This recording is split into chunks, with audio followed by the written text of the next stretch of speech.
Hey guys, and welcome back. I hope you're liking this background a little bit better. We finally got around to wallpapering the living room, thank God, so no more crappy backgrounds.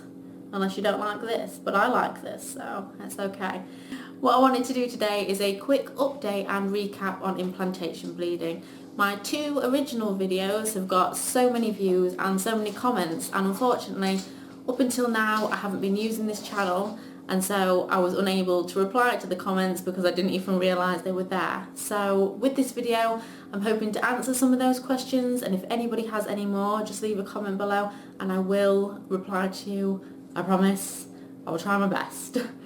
So firstly, implantation bleeding occurs when a fertilised egg burrows its way into the lining of the uterine wall, the lining that would otherwise give way if you weren't pregnant and it was time for your period.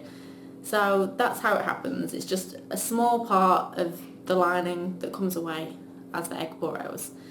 So it's usually light pink to a sort of light brownish colour. For the average woman, as much as I hate that term, it usually occurs around the time that your period is due, maybe a couple of days before, and is very light, only lasting 2 to 3 days max, and is usually either described as spotting or the same level as the first day of your period, you know, where it's slowly coming on before the massive downpour of pure torture. For some women, they don't even get the spotting or the first day of your period type thing. It actually only happens when they wipe. They might see a bit of pink or brownish tinted blood, and then they never see anything again after that. However, this is not always the case.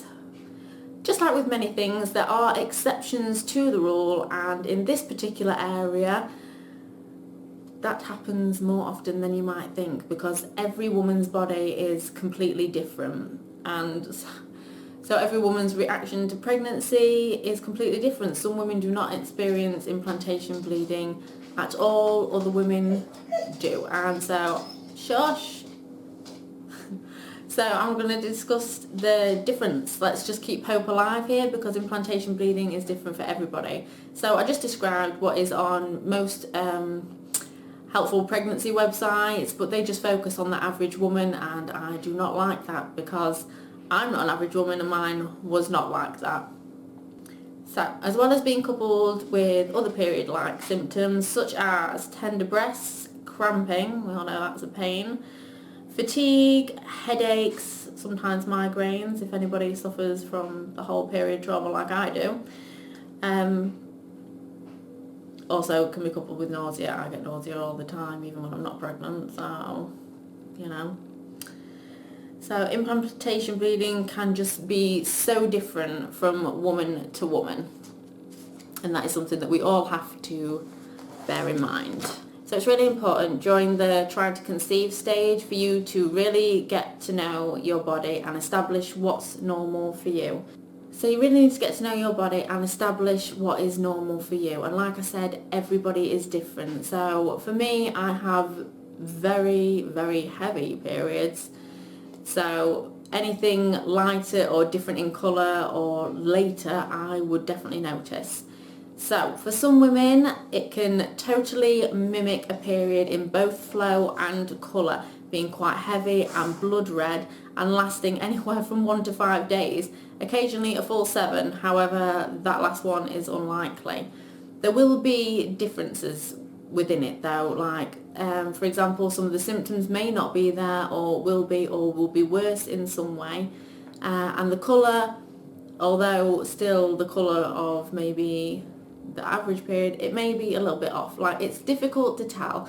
When I've read a couple of stories where implantation bleeding has basically looked like a period and they haven't actually found out until the next month.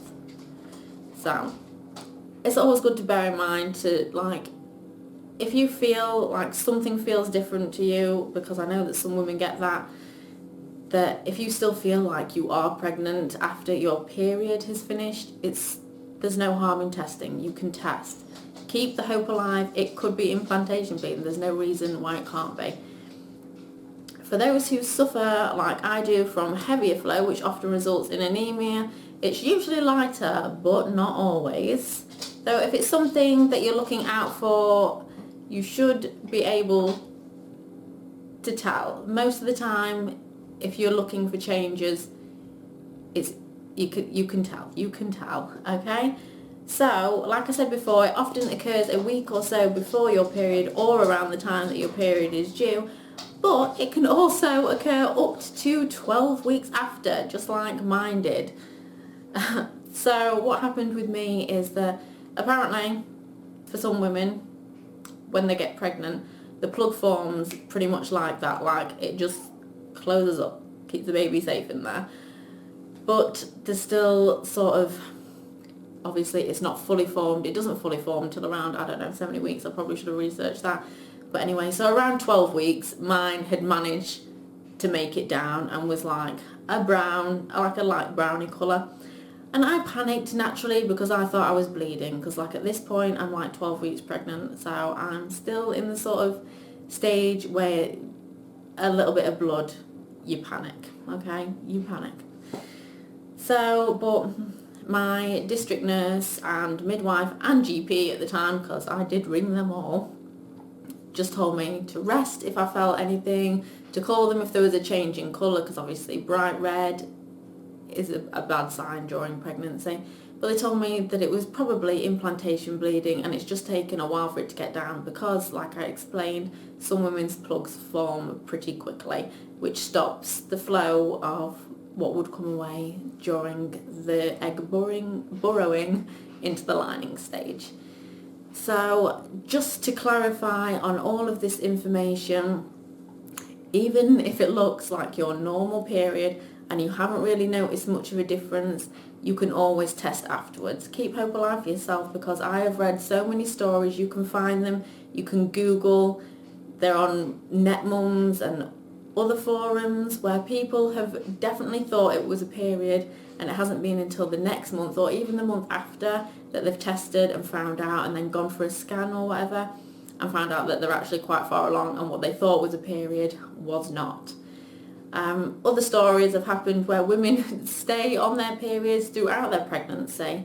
Like I've stated, every woman's body is so different, and you just have to try and figure out what's normal for you and see if you notice any changes within it.